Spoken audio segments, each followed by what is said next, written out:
அல்லாஹ் உன்னுடைய பட்டோலைகளை படித்து காமித்தார். அடியானே, இந்த இடத்தில் நீ இந்த தவறை செய்யவில்லையா? அடியானே, இப்படிப்பட்ட தவறை நீ ஈடுபடவில்லையா? அடியானே, இப்படியெல்லாம் நீ தவறு செய்திருக்கிறாயே என்று அல்லாஹ் அந்த ஒவ்வொரு தவறையும் அவனுக்கு முன்னால் சுட்டி காமிப்பான்.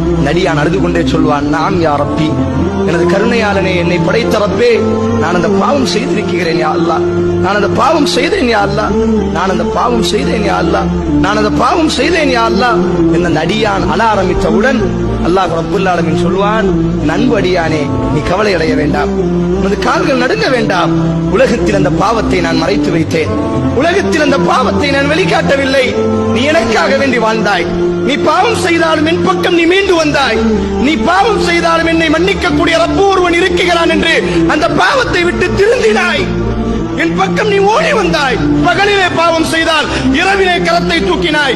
இரவிலே பாவம் செய்தாய், பகலிலே கண்ணீர் வடித்தாய். இப்பொழுதும் கண்ணீர் வடிக்கிறாய்.